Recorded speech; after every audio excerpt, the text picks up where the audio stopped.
বিসমিল্লাহির রহমানির রহিম। বাংলাদেশ জাতীয়তাবাদী দল বিএনপির বর্ধিত সভায় উপস্থিত বিএনপির জাতীয় স্থায়ী কমিটির সম্মানিত সদস্যবৃন্দ, উপস্থিত প্রতিনিধিবৃন্দ, সারা দেশ থেকে আগত বিএনপির ডেলিগেটবৃন্দ এবং সারা দেশে বিএনপির লক্ষ কোটি কর্মী, সমর্থক, শুভার্থী, শুভাকাঙ্ক্ষীবৃন্দ, আসসালামু আলাইকুম। বাংলাদেশের গণতান্ত্রিকামী জনগণের আশা আকাঙ্ক্ষার প্রতীক বাংলাদেশ জাতীয়তাবাদী দল বিএনপির বর্ধিত সভা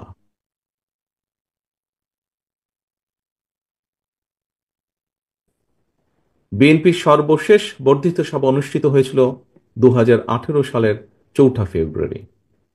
সেই অনুষ্ঠানে প্রধান অতিথি ছিলেন mother of democracy Begum Khaleda Zia. ফ্যাসিবাদী শাসনকালে এরপর আর বিএনপির বর্ধিত সভা কিংবা কাউন্সিল অনুষ্ঠান করা সম্ভব হয়নি।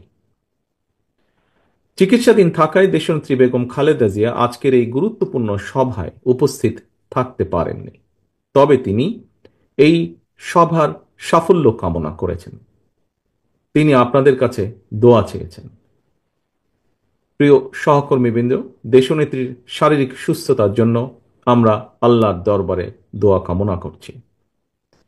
এই মানুষটির সম্মোহনী ব্যক্তিত্ব আর সুদক্ষ নেতৃত্বে বিএনপিকে পৌঁছে দিয়েছিল সারা দেশের প্রতিটি গ্রামে, প্রতিটি ঘরে। আজকের এই বর্ধিত সভার শুরুতেই আমি বিএনপির প্রতিষ্ঠাতা, স্বাধীনতার ঘোষক শহীদ রাষ্ট্রপতি জিয়াউর রহমানকে শ্রদ্ধার সাথে স্মরণ করতে চাই। তিনি একদলীয় অভিশপ্ত বাকশালের অন্ধকারচ্ছন্ন বাংলাদেশে জ্বালিয়েছিলেন গণতন্ত্রের আলো। মরহুম শেখ মুজিবুর রহমানের নিষিদ্ধ করা সকল রাজনৈতিক দলগুলোকে বাংলাদেশে রাজনীতি করার সুযোগ করে দিয়েছিলেন শহীদ জিয়া। জনগণের ভালোবাসায় ধন্য বিএনপির হাতে গণতন্ত্রের ঝান্ডা তুলে দিয়েছিলেন। প্রিয় সহকর্মীবৃন্দ, বিএনপির জন্ম থেকে আজ পর্যন্ত গণতন্ত্র প্রতিষ্ঠা এবং স্বৈরাচার বিরোধী ধারাবাহিক আন্দোলনে যারা শহীদ হয়েছেন, আহত হয়েছেন, স্বজন হারিয়েছেন, যেসব পরিবার নিদারুণ দুঃখ কষ্টের মুখোমুখি হয়েছেন, যাদের ঘাম, শ্রম, মেধায় বিএনপি আজ আপামর জনগণের কাছে দেশের সবচেয়ে বিশ্বস্ত রাজনৈতিক প্রতিষ্ঠানে পরিণত হয়েছে, আজকের এই বর্ধিত সভার শুরুতেই আমি তাদের প্রত্যেকের অবদানকে কৃতজ্ঞতার সঙ্গে স্মরণ করতে চাই। প্রিয় সহকর্মীবৃন্দ, সর্বোপরি 1971 সালের মহান মুক্তিযুদ্ধের লাখো শহীদ, দেশে গণতন্ত্র ও মানবাধিকার প্রতিষ্ঠার দীর্ঘ ধারাবাহিক সংগ্রামে যারা শহীদ হয়েছেন, 2024 সালের জুলাই আগস্টে তাবেদার অপশক্তির বিরুদ্ধে দলমত নির্বিশেষে স্বাধীনতা রক্ষার যুদ্ধের সাহসী বীর আবু সাইদ, ওয়াসিম, মুগ্ধ, রিয়া গোপ, আব্দুল আহাদ সহ বিএনপির 5 শতাধিকরও হাজারো শহীদ এবং আহত মুক্তিযোদ্ধাদের গভীর শ্রদ্ধার সঙ্গে স্মরণ করতে চাই। প্রিয় নেতৃবৃন্দ, হাজারো শহীদের আত্মত্যাগের মধ্য দিয়ে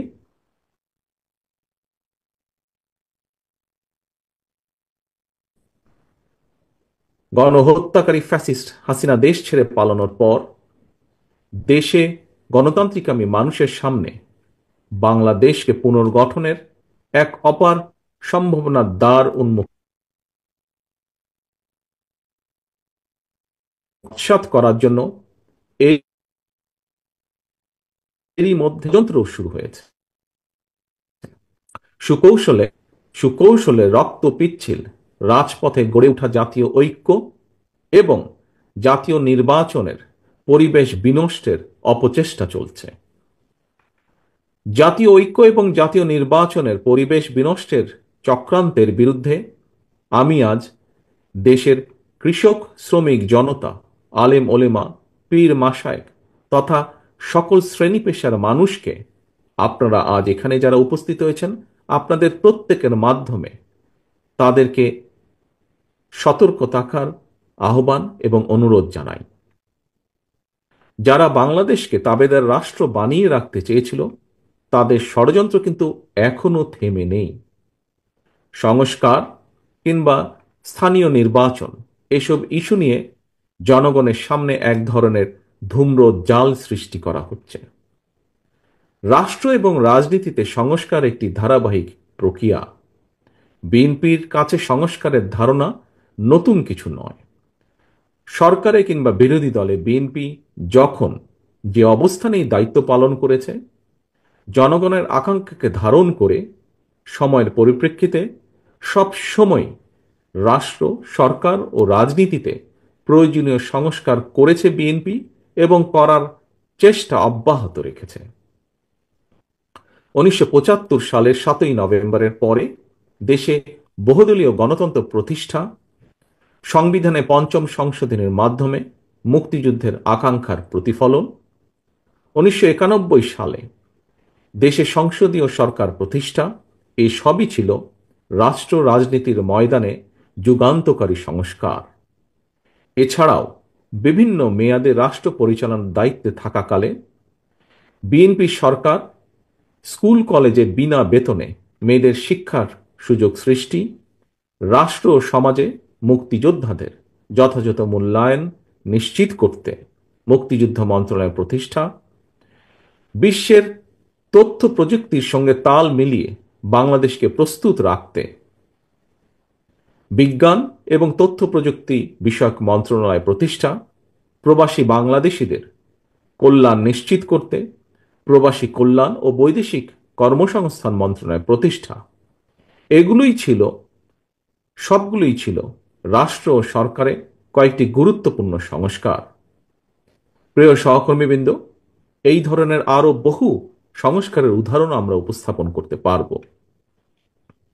তবে ষড়যন্ত্রের পথ ধরে পলাতক গণহত্যাকারী স্বৈরাচার রাষ্ট্র ক্ষমতা দখলের পর সংস্কারের সকল পথ বন্ধ করে দেয়। বাংলাদেশকে চিরতরে তাবেদার রাষ্ট্রে পরিণত করে রাখতে গত 1.5 দশকে দেশের শিক্ষা ব্যবস্থাকে প্রায় ধ্বংস করে দিয়েছিল, দেশের প্রতিরক্ষা ব্যবস্থাকেও নাজুক করে তুলেছিল, টাকা পাচার আর লুটপাট চালিয়ে দেশের অর্থনীতিকে ভঙ্গুর করে দিয়েছিল, অকার্যকর করে দেওয়া হয়েছিল দেশের সকল সাংবিধানিক এবং বিধিবদ্ধ প্রতিষ্ঠান, জনগণের ভোটের অধিকারকে হরণ করে জনগণকে রাজনৈতিকভাবে ক্ষমতাহীন করে দিয়ে দেশের স্বাধীনতা সার্বভৌমত্বকে বিপন্ন করে তুলেছিল। এমন পরিস্থিতিতে রাষ্ট্র, সরকার এবং রাজনীতির গুণগত পরিবর্তনের লক্ষ্যে mother of democracy Begum Khaleda Zia 2017 সালে ভিশন 2030 দিয়েছিলেন। এরই ধারাবাহিকতায় 2022 সালে বিএনপি 27 দফা কর্মসূচি ঘোষণা করে। পরবর্তীতে গণতন্ত্রের পক্ষের রাজনৈতিক দলগুলোর সঙ্গে মত বিনিময়ের মাধ্যমে ঘোষণা করা হয় 31 দফা কর্মসূচি। এই 31 দফা নিয়ে বর্তমানে বিএনপির উদ্যোগে সারা দেশে চলছে জনগণের সঙ্গে সংলাপ। প্রিয় সহকর্মীবৃন্দ, রাষ্ট্র, সরকার, রাজনীতি এবং রাজনৈতিক দল মেরামতের জন্য 31টি হলেও এর চূড়ান্ত লক্ষ্য একটি, এবং সেটি হল একটি নিরাপদ, গণতান্ত্রিক, মানবিক বাংলাদেশ বিনির্মাণ। ঠিক তেমনি এর উদ্দেশ্য একটি, সেটি হল রাষ্ট্র ও সমাজে জনগণের রাজনৈতিক এবং অর্থনৈতিক ক্ষমতায়ন নিশ্চিত করা। এটি নিশ্চিত করা না গেলে স্বাধীনতা, সার্বভৌমত্ব, গণতন্ত্র, নিরাপত্তা, সমৃদ্ধি কোনোটি টেকসই হবে না। রাষ্ট্রের স্বাধীনতা এবং নিরাপত্তার জন্য জনগণের রাজনৈতিক ক্ষমতায়নের কোনোই বিকল্প নেই। রাষ্ট্র এবং সমাজে জনগণের রাজনৈতিক ক্ষমতায়ন নিশ্চিত করার পূর্ব শর্ত হল প্রতিটি নাগরিকের ভোট প্রয়োগের অধিকার বাস্তবায়ন, এবং এ লক্ষ্যেই একটি রাজনৈতিক দল হিসাবে বিএনপি বারবার জনগণের ভোটে জনগণের কাছে দায়বদ্ধ সরকার প্রতিষ্ঠা করার লক্ষ্যে জাতীয় নির্বাচনের দাবি জানায়। একজন রাজনৈতিক কর্মী হিসাবে আমি বিশ্বাস করি আজ এবং আগামী দিনের রাজনীতিতে বিএনপির এই ৩১ দফা হচ্ছে একটি বৈষম্যহীন গণতান্ত্রিক মানবিক বাংলাদেশ প্রতিষ্ঠার সনদ। তবে এই ৩১ দফাই শেষ কথা নয়। সময়ের প্রয়োজনে রাষ্ট্র, সরকার, রাজনীতি ও রাজনৈতিক দলের সংস্কারের জন্য এই ৩১ দফাতেও সংযোজন বিয়োজনের সুযোগ রয়েছে। এমনকি বিএনপির ৩১ দফার সঙ্গে বর্তমান অন্তর্বর্তীকালীন সরকারের সংস্কার প্রস্তাবের খুব বেশি ইস্যুতে মৌলিক বিরোধ নেই। সম্মানিত নেতৃবৃন্দ, বিভিন্ন সময় জাতীয় নির্বাচন নিয়ে প্রধান উপদেষ্টার বক্তব্য জনমনে ইতিবাচক ধারণা সৃষ্টি করলেও জাতীয় নির্বাচন নিয়ে কোনো কোনো উপদেষ্টার বিভ্রান্তিমূলক বক্তব্য, মন্তব্য স্বাধীনতাপ্রিয় গণতান্ত্রিকামী জনগণের জন্য হতাশার কারণও হয়ে উঠেছে। অন্তর্বর্তীকালীন সরকারের প্রতি বিএনপি সহ গণতন্ত্রের পক্ষের সকল রাজনৈতিক দলের নিঃশর্ত সমর্থন থাকলেও সরকার এখনও তাদের কর্মপরিকল্পনায় অগ্রাধিকার নির্ধারণ করতে পারছে না বলেই মনে হচ্ছে। সারা দেশে খুন, হত্যা, ধর্ষণ, চুরি, ছিনতাই, রাহাজানি বেড়েই চলেছে। বাজার সিন্ডিকেটের কবলে পড়ে নিত্য প্রয়োজনীয় দ্রব্যমূল্য নিয়ন্ত্রণহীন। বর্তমান অন্তর্বর্তীকালীন সরকার এখনো মনে হয় দেশের আইন শৃঙ্খলা পরিস্থিতির উপরে সম্পূর্ণ নিয়ন্ত্রণ প্রতিষ্ঠা করতে পারেনি। সরকার যেখানে বাজার পরিস্থিতি কিংবা আইন শৃঙ্খলা পরিস্থিতির নিয়ন্ত্রণে কাঙ্ক্ষিত সাফল্য অর্জন করতে পারছে না, সেখানে জাতীয় নির্বাচনের আগে স্থানীয় নির্বাচন অনুষ্ঠানের নামে কেন দেশের পরিস্থিতি আরো ঘোলাটে করতে চাইছে, এটি জনগণের কাছে বোধগম্য নয়। গণতান্ত্রিকামী জনগণ মনে করেন স্থানীয় নির্বাচন অনুষ্ঠিত হলে সেটি হবে সারা দেশে পলাতক স্বৈরাচারের দোসরদের পুনর্বাসনের একটি প্রক্রিয়া, যা সরাসরি গণ অভ্যুত্থান আকাঙ্ক্ষা বিরোধী। গণহত্যাকারী, টাকা পাচারকারী, দুর্নীতিবাজ মাফিয়া চক্রকে পুনর্বাসন প্রক্রিয়ার এই ফাঁদে বিএনপি পা দেবে না, বিএনপি পা দিতে পারে না।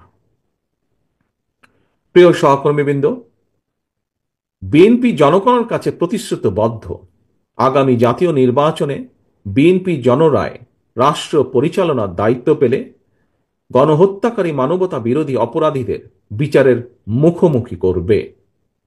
অন্তর্বর্তীকালীন সরকারের প্রতি আহ্বান, সারা দেশে গণহত্যাকারীদের দোসর মাফিয়া চক্রকে পুনর্বাসনের স্থানীয় নির্বাচন অনুষ্ঠানের পরিকল্পনা থেকে সরে আসুন। অবিলম্বে আগামী দিনগুলোর জন্য অন্তর্বর্তীকালীন সরকারের সুনির্দিষ্ট কর্মপরিকল্পনার রোডম্যাপ ঘোষণা করুন।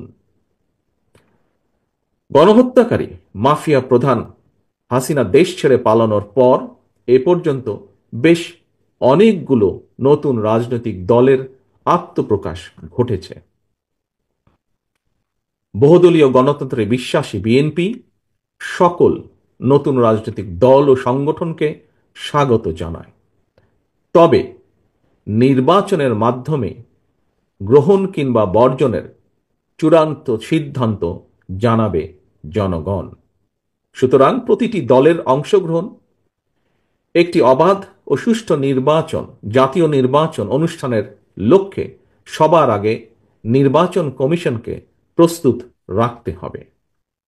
দেশে একটি অবাধ এবং সুষ্ঠু নির্বাচন অনুষ্ঠানের জন্য নিরপেক্ষতাই হচ্ছে অন্তর্বর্তীকালীন সরকারের সবচেয়ে বড় পুঁজি।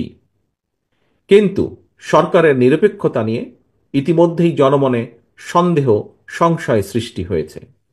নিজেদের নিরপেক্ষতা বজায় রাখতে আমি বাংলাদেশ জাতীয়তাবাদী দলের পক্ষ থেকে অন্তর্বর্তীকালীন সরকারের প্রতি আরো সতর্কতা অবলম্বনের আহ্বান জানাই। প্রিয় নেতৃবৃন্দ, এবার আমি সারা দেশে বিএনপির নেতাকর্মী, বিশেষ করে এই বর্ধিত সভায় আপনারা যারা উপস্থিত হয়েছেন, উপস্থিত নেতৃবৃন্দের উদ্দেশ্যে কয়েকটি কথা বলতে চাই। দীর্ঘদিন থেকে আমি আপনাদের কাছে শারীরিকভাবে দূরে থাকলেও যোগাযোগ এবং কর্ম পরিকল্পনার মাধ্যমে আমি কখনোই আপনাদের কাছ থেকে দূরত্ব অনুভব করিনি। আমার মনে হয় এখানে উপস্থিত এখানে উপস্থিত যারা আছেন প্রায় প্রত্যেকের সঙ্গেই আমার অন্তত কম বেশি কথা হয়েছে, কথা হয়, টেক্সট মেসেজে আদান প্রদান হয় টেক্সট। তবে আজ এখানে আপনাদের সবাইকে একত্রে পেয়েছি, সেজন্য আমি অত্যন্ত সৌভাগ্যবান, অত্যন্ত আনন্দিত। আপনাদের সকলকে অভিনন্দন।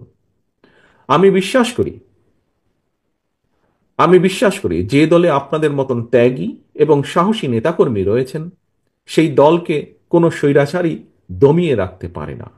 প্রিয় নেতৃবৃন্দ, আমরা এমন একটি বাংলাদেশ গড়তে চাই যে দেশে মুসলমান, হিন্দু, বৌদ্ধ, খ্রিস্টান তথা দল, মত, ধর্ম, বর্ণ নির্বিশেষে সবাই সমান অধিকার ভোগ করবেন।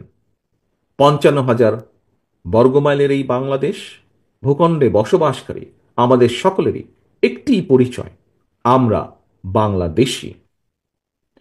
প্রিয় সহকর্মীবৃন্দ, পররাষ্ট্রনীতির ক্ষেত্রেও বিএনপির দৃষ্টিভঙ্গি সুস্পষ্ট।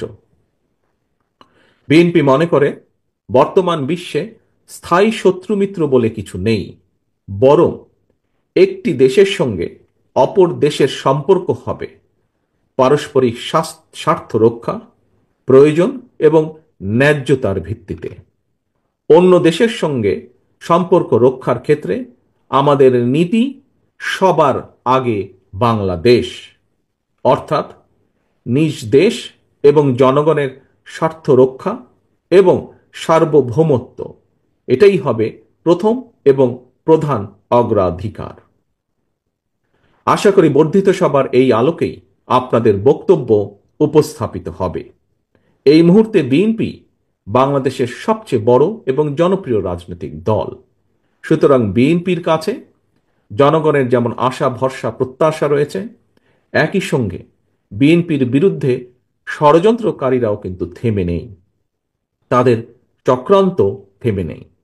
সুতরাং এই চক্রান্তকারীদের মোকাবেলা করে কিভাবে দলকে আরো শক্তিশালী এবং সুসংহত করা যায়, আমি আশা করি আপনাদের আলোচনায় সেই সম্পর্কেও সুনির্দিষ্ট প্রস্তাব থাকবে। প্রিয় সহকর্মীবৃন্দ, সারা দেশে তৃণমূল পর্যায়ের কৃষক, শ্রমিক, দরিদ্র, মেহনতি, স্বল্প আয় কিংবা মধ্যবিত্ত, নিম্ন মধ্যবিত্ত, পাশাপাশি ছাত্র ছাত্রী, তরুণ তরুণী তথা সকল শ্রেণীর পেশার মানুষের স্বার্থ রক্ষা এবং জীবন উন্নয়নে আপনাদের নিজ নিজ এলাকা ভিত্তিক কী ধরনের পদক্ষেপ